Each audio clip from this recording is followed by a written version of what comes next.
Miracles come in all shapes and sizes. This bonus episode will be different from our usual episodes, because rather than us telling you a story, we'll share a few brief miracle stories told by you, our listeners. Welcome to Minute Miracles. This is the Miracle Files. I'm Emily Jones. And I'm Holly Worthington. We're two sisters who love a captivating true story, but we're also seeking more light in our lives.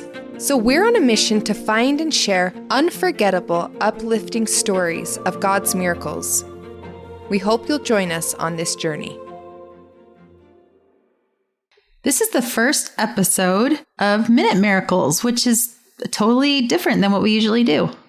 Yeah, so we've asked our listeners to share a 5-minute or less story with us about a miracle they experienced in their lives. And we want to celebrate the many ways in which miracles touch our lives. Yeah, we started our podcast because we wanted an alternative to true crime stories. So we wanted them to be exciting and thrilling and suspenseful, which we still will bring you those stories because we still love those stories. However, we realize that not every story is like that involves a miracle. Yeah, there are a lot of small miracles, daily miracles that we experience that are still really special. And we want to shed a light on some of those smaller miracles in our lives. Yeah. So this first story actually comes from one of my pickleball friends. And she shared it with me, and I was really touched by it. So I hope you'll enjoy it as well. All right, let's listen to it together, and then we can comment after. Okay. My family experienced a miracle when my youngest daughter was 8 years old. She was pretty sick, and we took her to the ER, and we discovered that she had the flu. Well, a couple days later, she was complaining of some lower side pain on her right side, where the appendix is. So we decided to take her to her general practitioner, to her doctor. Now, I don't know if you know this, but when doctors think that maybe there's something wrong with the appendix, they have you jump up and down, or you jump off a step, or you jostle the body. And if it is the appendix, then you will be in excruciating pain. Well, my daughter was not in excruciating pain when she jumped up and down, so they sent us home. Days later, she just got worse and worse. She was so sick. She wasn't eating. She was hardly drinking. She wasn't moving. And for an 8-year-old, that's very strange. So we were concerned about her condition and took her back to the ER. Well, when they were doing an examination, they found an anomaly, and they decided to x-ray her. When they did, they found that her appendix had ruptured. Now, we don't know when this had happened in our little journey, but her appendix had ruptured. Well, we are spiritual people, and we prayed a lot for her to recover well, and word of mouth spread that she was struggling with this in the hospital. And we had several different denominations praying for her, different congregations praying and thinking about her, which we are ever so grateful for. Here's where the miracle comes in. Her little body had formed walls of tissue around her major organs, so that poison that comes out of an appendix when it ruptures could not get into her vital organs, and she was able to survive. After 10 days in the hospital and a surgery, that is a whole other story in itself, and about 12 days of recovery at home, she did make a full recovery. We're so grateful for those doctors and nurses that worked on her, and we're grateful for their expertise.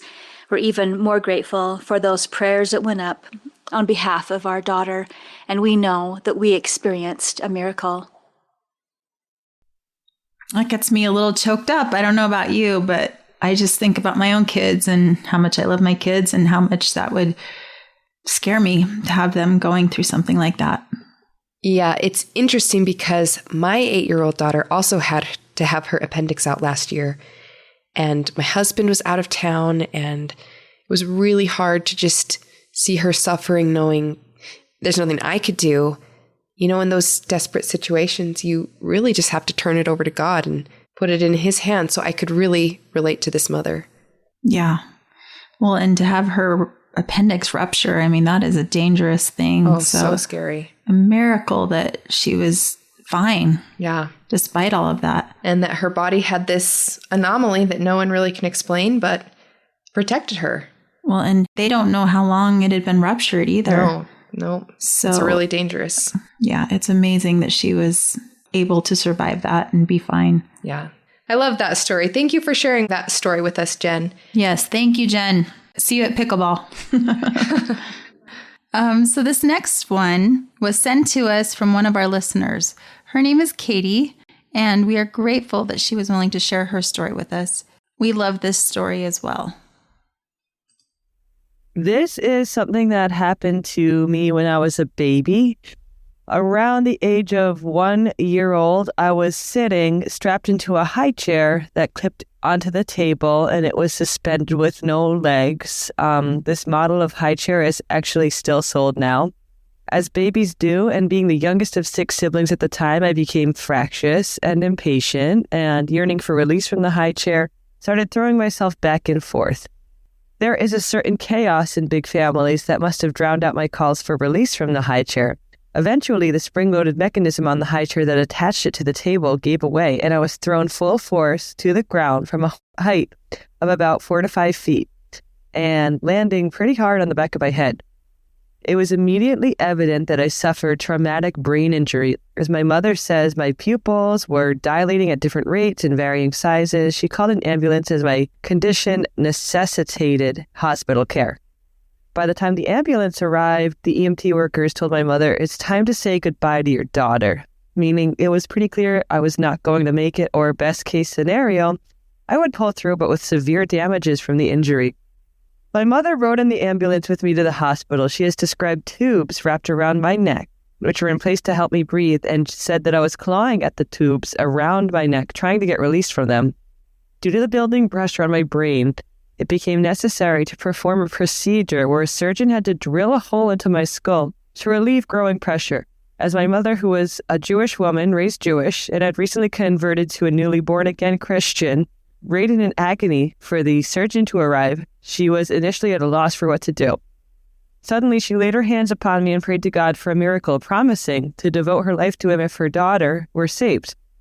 By the time the surgeon arrived, the surgery was deemed unnecessary, and the recovery process was slow, riddled by migraines, and the brief incapacitation, I don't know how to say that word, of the right side of my body, passing epileptic seizures, and relearning physical and cognitive abilities I had gained and then lost by 1 year of age, but I pulled through. Later scans revealed that I had fractured my skull and the back of my cranium in 2 places. The injury was very severe. I have also suffered multiple concussions since that point, which are said to affect memory, especially after traumatic brain injury. However, my memory and cognition, along with athletic ability, seem not to have suffered in the least. Growing up knowing that my life and abilities had been saved by the grace of God has deeply impacted me, and I think my whole family, and has been a great fountain in my lifelong devotion to God and all of his miraculous, mysterious ways.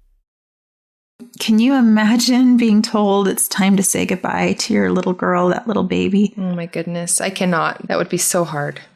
But what an amazing thing that this not only was a miracle for them, but built their faith for their whole family, their whole entire lives.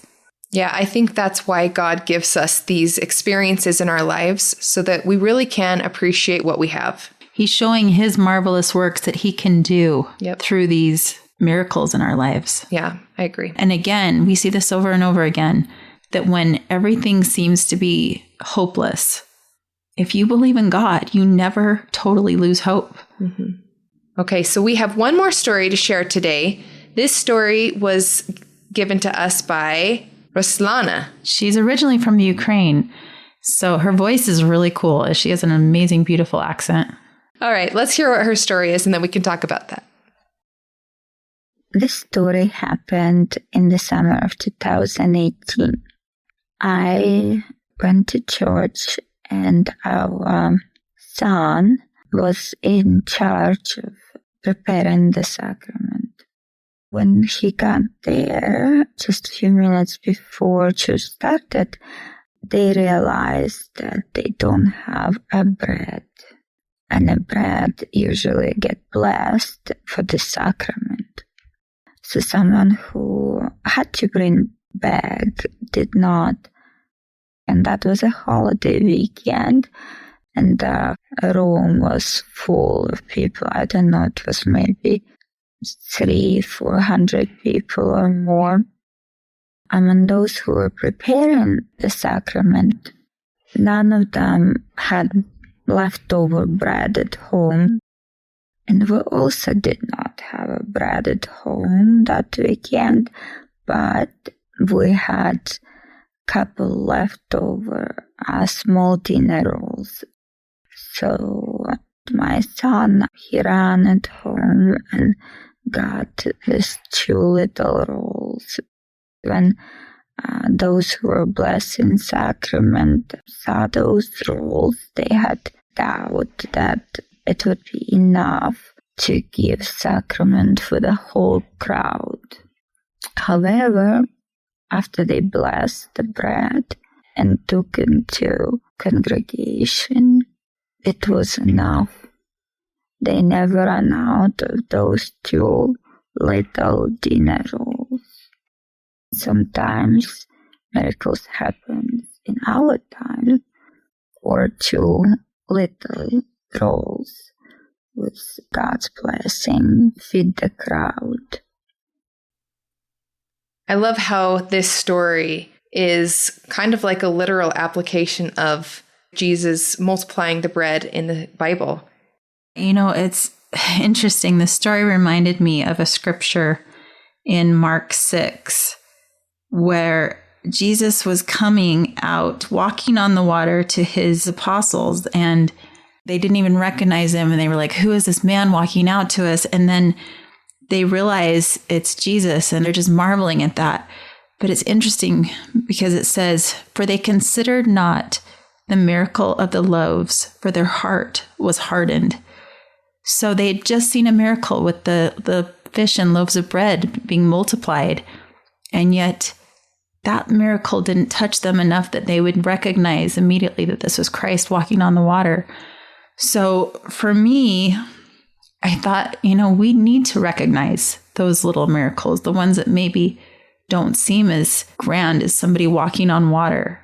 But when 2 little dinner rolls feed a huge congregation, that's still an amazing miracle. Yeah, I think we can overlook the little miracles that we receive in our lives, but the more you look for them, the more you'll see God's miracles in your lives and you'll appreciate them.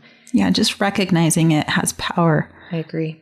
Well, thank you to these lovely women who have shared their stories with us. Yes, they were beautiful stories and beautiful examples of ways that we can acknowledge God's miracles in our lives.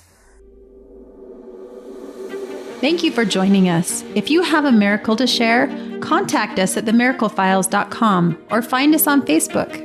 We'll post new episodes on the first day of each month. And if you enjoyed this podcast, please share it and leave us a review. Join us next time as we discover more of God's miracles. And don't forget to look for His light in your own lives. If you'd like to support us on Patreon so we can produce more episodes like this, go to patreon.com/The Miracle Files. You'll get exclusive access to photos, videos, articles, and other content you won't find anywhere else. We'll also have live chats, and we'd love to interact with you there. Thank you so much for your support.